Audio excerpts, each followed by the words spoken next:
नमस्ते। थर्ड आई में आपका स्वागत है। तो क्या मोदी जी पूरी तरह से घिरते जा रहे हैं, उनके दरवाजे बंद हो रहे हैं?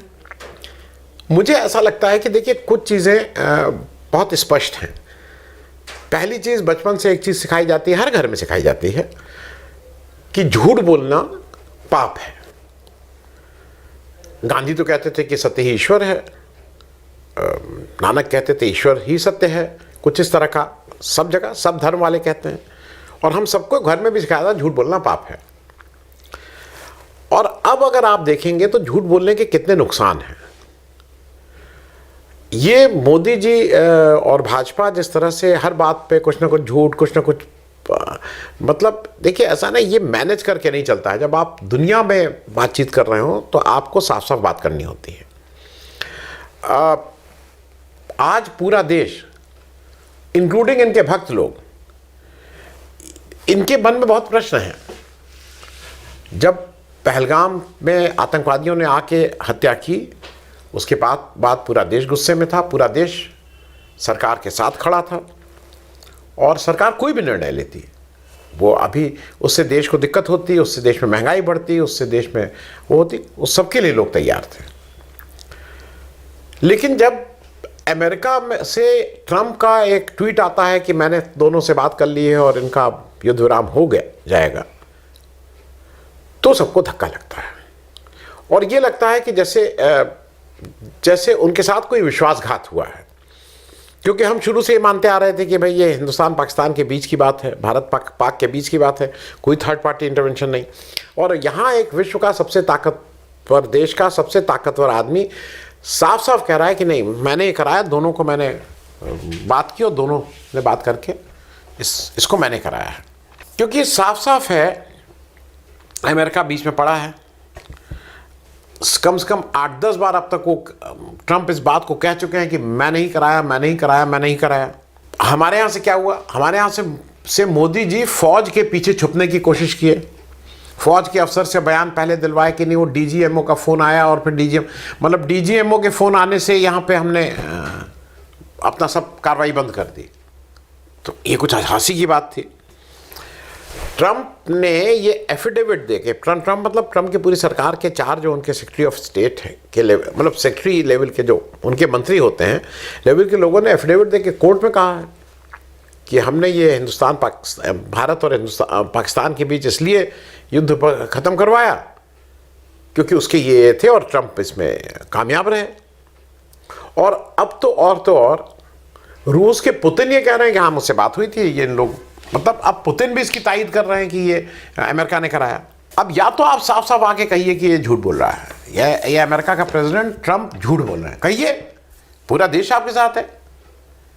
और अगर आप चुप हैं और अगर आप डीजीएमओ से बात हो गई, उनसे बात हो गई, घुमा फिरा के बातें कर रहे हैं, तो फिर आपकी कलई खुल रही है।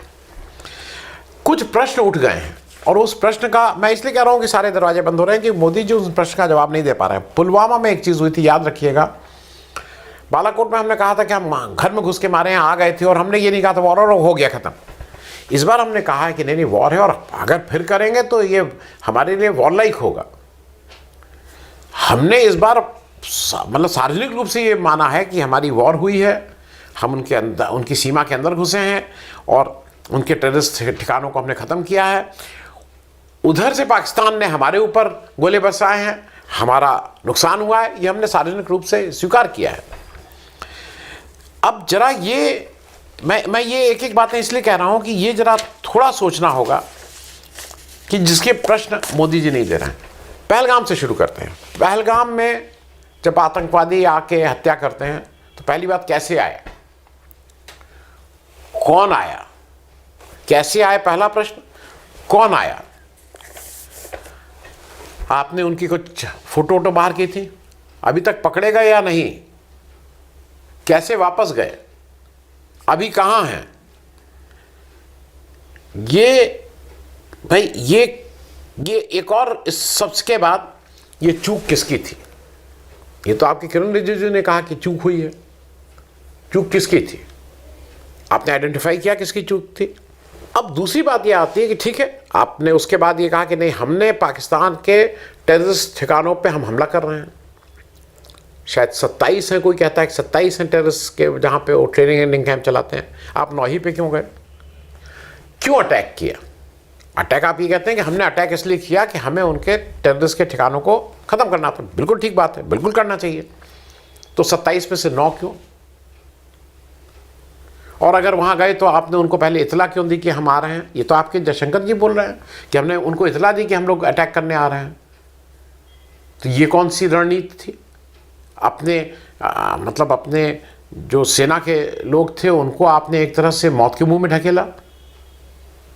आपने क्यों पहले बताया? इसकी जिम्मेदारी कौन लेगा? और इसका मकसद क्या था? मैं बार बार मकसद पूरा हुआ? 27 में से अगर 9 आपने किए, जहां अब खबर आ रही है फिर से 9 में काम शुरू हो गया है, वापस वो सब आ गए हैं, लेकिन 27 में से 9 किए तो बाकी 18 का कब करेंगे? क्या करेंगे? क्यों? और सबसे बड़ी बात यह कि रोका क्यों? अगर आपका भाई देश को बताइए ना कि हमारा ये 9 ही मकसद था। अब आप कह रहे हैं नहीं, हमारा तो मकसद था कि टेररिज्म खत्म हो जाए। तो टेररिज्म खत्म होने के लिए 27 को खत्म करना था, उसको क्यों रोका? क्या आपने उसकी कमर तोड़ दी, अब नहीं होगा? क्योंकि ये प्रश्न तो आपको हरदम करता रहेगा कि किसने, किसके कहने पे आपने ये रोका है। एक प्रश्न, 2-4 प्रश्न और हैं। चलिए, आपने सब रोक दिया, ट्रम्प जी के कहने पर रोक दिया। आपने एक ऑल पार्टी डेलीगेशन क्यों भेजा? किस लिए भेजा?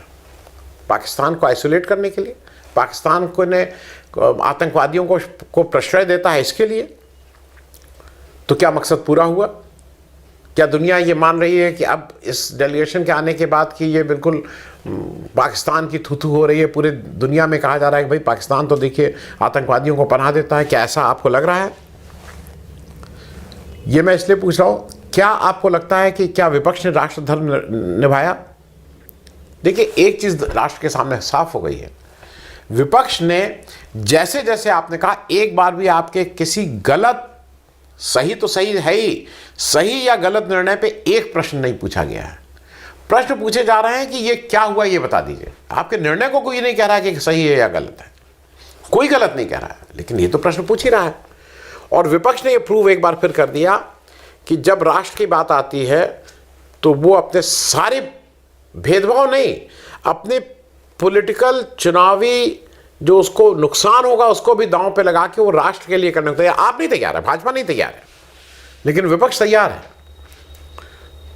तो क्या विपक्ष ने राष्ट्र धर्म निभाया? मेरे हिसाब से निभाया। अगर ये है तो अमित शाह, मैं इसलिए कह रहा हूं कि ठीक है, आपने विपक्ष का सर्वदलीय एक दल भेजा, तो अमित शाह जाके जब कोलकाता में कहते हैं कि तृणमूल कांग्रेस तो बहुत खुश है जब मुसलमानों के साथ का अपीजमेंट कर रही है और वो अब ऑपरेशन सिंदूर से खुश नहीं है, तो आपने उनके सांसदों को क्यों अपने डेलीगेशन में भेजा? क्यों भेजा? जब अमित शाह को ये पता है कि ये लोग खुश नहीं है, तो आपने उनको क्यों भेजा उस डेलीगेशन में?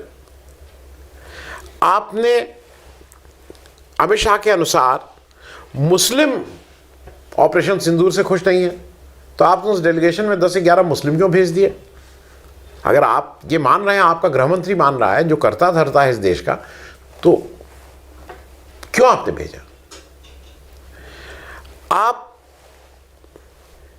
ये भी पूछ रहा है ये देश कि सरकार का कोई सीनियर मंत्री क्यों नहीं गया? आप मान लीजिए छुप रहे हैं, आपने किसी और मंत्री को क्यों नहीं भेजा? 7 डेलीगेशन में 7 मंत्री क्यों नहीं गए? सरकार का नुमाइंदे क्यों नहीं गए?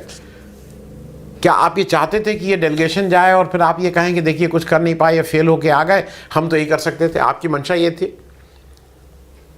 लेकिन वहाँ जाके जो भी आपके, जो मतलब शशि थरूर हो, चाहे सलमान खुर्शीद हो, चाहे ओवैसी हो, सबने देश के एक स्वर में बात की। अब आप उनको, अब क्या आप ओवैसी को कहेंगे कि वो राष्ट्रद्रोही हैं? क्योंकि जब देश के पे बात आई तो आपके मंत्री तो मुंह छुपा के अंदर घुस गए थे। देश के नुमाइंदों के तौर पे दुनिया में कौन गया? विपक्ष के लोग गए ना। आपके लोग कहां थे? आपके मंत्री कहां थे? मंत्री केवल कमीशन जोड़ने के लिए और कुर्सी गर्म करने के लिए हैं, फीता काटने के लिए हैं, इनॉग्रेशन करने के लिए हैं। मंत्री क्यों नहीं गए आपके? तो ये तो प्रश्न पूछा जाएगा। एक और प्रश्न है, आपने इस डेलीगेशन का ये कहा था कि पाकिस्तान को हमें बिल्कुल बता देना है दुनिया में। क्या पाकिस्तान अकेला पड़ गया? क्या पाकिस्तान इस इस हमले के बाद या इस सीज़फायर के बाद पाकिस्तान मजबूत हुआ है कि पाकिस्तान कमज़ोर हुआ है? पाकिस्तान जब यूएन सिक्योरिटी काउंसिल के टेररिस्ट विरोधी जो उसकी समिति है काउंटर टेररिज्म के ऊपर, उसका वाइस चेयरमैन बनता है, एक और जो समिति है जो अफगानिस्तान के टेररिज्म की बात करती है उसका चेयरमैन बनता है, तो हमें तो नहीं लगता है कि वो अकेला पड़ा।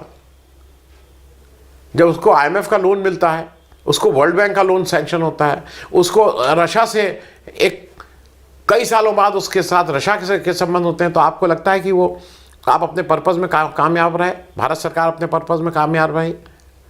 क्या हुआ? मतलब ये तो प्रश्न आपसे पूछे ही जाएंगे ना। आपके सामने आप सेना की जो समस्याएं हैं, जो सेना ने, मतलब मैंने तो सुना, चाहे वो एयर चीफ मार्शल हो, चाहे वो सीडीएस साहब हो, सबने बताई अपनी बात, अपनी व्यवस्था बताई। आपने उसमें कुछ किया? आपने उसमें कुछ भी किया? मैं इसलिए बोल रहा हूं कि जब सेना एयर चीफ मार्शल ये कह रहे हैं कि ये जो पीएसयूज हैं, जो आपके मंत्री, जो उनके अंडर नहीं है, वहीं पे राजनाथ सिंह बैठे हुए हैं, कुछ आप इसकी जिम्मेदारी लेंगे? आप तो 11 साल अब हो गए हैं आपको, आपके पब्लिक सेक्टर काम क्यों नहीं कर रहे हैं? कौन निकम्मा है? कौन निकम्मा है बताइए ना। तो ये तो प्रश्न आपसे पूछे जाएंगे। अब मैं कुछ 4-5 चीजें पूछ ले रहा हूं कि आप, क्योंकि मोदी जी को खुद ये पूछना है, उन भक्तों को जो मोदी जी के सपोर्टर हैं उनको ये आप अपने से पूछिए, क्या मोदी जी का ऑल पार्टी मीटिंग में नहीं आना, नहीं अटेंड करना, मोदी जी का ग्राफ ऊपर बढ़ा कि नीचे हुआ? मोदी जी की वाहवाह हुई कि मोदी जी की, मैं थू नहीं बोलूंगा, लेकिन मोदी जी का बारे में हुआ कि भाई ये कौन से आदमी है, प्राइम मिनिस्टर होकर ये जिम्मेदारी नहीं लेते हैं? संसद का विशेष सत्र इस पुलवामा हमले के बाद न बुलाना, आपकी ख्याति बढ़ी कि आपकी ख्याति कम हुई? अपने लोगों से पूछिए। मेरे ख्याल में ये बिल्कुल साफ हो गया कि आप जिम्मेदारी से भाग रहे हैं, आपके पास एक्सप्लेनेशन नहीं है, आप फेस नहीं करना चाहते हैं। तो इस पे भी प्रश्न होना चाहिए। एक और प्रश्न है, 3 मंत्री, बिल्कुल साफ साफ 3 मंत्रालय हो गए जो बिल्कुल इस बार फेल हुए हैं, जिनसे जो सामने आ गया है, खुल के आ गया है। गृह मंत्रालय पूरी तरह से जिम्मेदार है पुलवामा में जो अटैक हुआ उसकी सुरक्षा की चूक का जिम्मेदार है, और उसके बाद वहां के लोग पकड़ने के उसके लिए जिम्मेदार है। क्या वहां किसी से आपने इस्तीफा लिया? आपने कुछ पूछा उनसे? दूसरा, रक्षा मंत्रालय, जब देश एग्रेसिव था, जब यह था कि 1-2 दिन के अंदर हम पीओके तक कवर कर सकते थे, तो एकदम से आपने युद्ध विराम क्यों कर दिया? क्या रक्षा मंत्री ने इसके बारे में कोई बयान दिया? उन्होंने अपनी अनिच्छा जगाई? उन्होंने कहा कि नहीं, मैंने कैबिनेट मीटिंग में कहा था कि नहीं इसको अभी करिए, आपने ही कहा? रक्षा मंत्री जी, अगर एचएएल काम नहीं कर रहा हो जिसकी वजह से एयर चीफ मार्शल साहब कह रहे हैं कि हमारी सेना को पर्याप्त विमान और बाकी चीज़ें नहीं मिल पा रही हैं युद्ध लड़ने के लिए, तो कौन जिम्मेदार है? आप इस्तीफा देंगे? और विदेश नीति के एस जयशंकर साहब, जिस तरह से हमारी विदेश नीति की हालत हुई है, उसका जो अंतिम परिणति है कि G7 में आपको बुलाया भी नहीं गया है और आप चुपचाप बैठे रहे हैं, तो उसके लिए क्या एस जयशंकर साहब जिम्मेदारी लेंगे? एस जयशंकर साहब जब ये कहते हैं कि मैंने पाकिस्तान के ऊपर जब अटैक हम लोग किए उससे पहले उनको सूचना दे दी, ये ऑन रिकॉर्ड है, अब बाद में वो कुछ झूठ बोलें, ऑन रिकॉर्ड है, कोई कार्रवाई हुई, इस्तीफा दिया, तो क्या इन तीनों जो महानुभाव के जो कार्यकलाप हैं उससे आपकी वाहवाही हुई, आपसे का ग्राफ ऊपर गया कि लोग, उससे आपका नुकसान हुआ? एक और चीज बताइए मोदी जी, आप कल सिंदूर का पेड़ एक लगा के उसको कुछ प्रधानमंत्री उसमें आप पानी आनी दे रहे थे, फोटो खिंचवाया है कि सिंदूर का पेड़ लगाया। ईमानदारी से बताइए मोदी, आप तो इस समय हरा हरा सब आपको नजर आ रहा है। ये सारे भक्त लोग भी जो आपके हैं, सिंदूर की बात करके आपका ग्राफ ऊपर गया है नीचे गया है? आपकी अपनी निजी जिंदगी में जो सिंदूर का महत्व है वो सार्वजनिक बहस में आ गया है कि नहीं आ गया है? सिंदूर के महत्व को आपने नहीं समझा, वो इज्जत नहीं दी जो उस सिंदूर को देनी चाहिए, ये तो अब सार्वजनिक बहस में आ रही है बात। तो ये आपके से इससे आपका पक्ष मजबूत हुआ कि कमज़ोर हुआ? ये तो जवाब देना होगा ना मोदी जी। और विदेश नीति सबसे बड़ी बात है, विदेश नीति जो अभी हमारी है, हम अपने ठीक अगल बगल के राष्ट्रों से हमारा कोई संवाद नहीं है। जो देश की बड़ी शक्तियां हैं उनसे हम बच रहे हैं। अब हम ट्रंप के सामने नहीं पड़ना चाह रहे हैं। चीन से हमारा संबंध अच्छा नहीं है, रूस से अच्छा था तो वो भी अब खड़ा नज़र आ रहा है पाकिस्तान के साथ। ऐसे में हमारी विदेश नीति को लेके अगर सिर्फ बात हो तो क्या वो आपको उससे ज़्यादा वाहवाही मिली? आपका ग्राफ ऊपर गया या नीचे गया? ये 5 प्रश्न हैं जहाँ पे आप खुद ही जवाब दीजिए, क्योंकि अगर आप ईमानदारी से अकेले बैठ के ये मनन कर लेंगे ना तो देश की बहुत सी समस्याओं को आप दूर कर सकते हैं।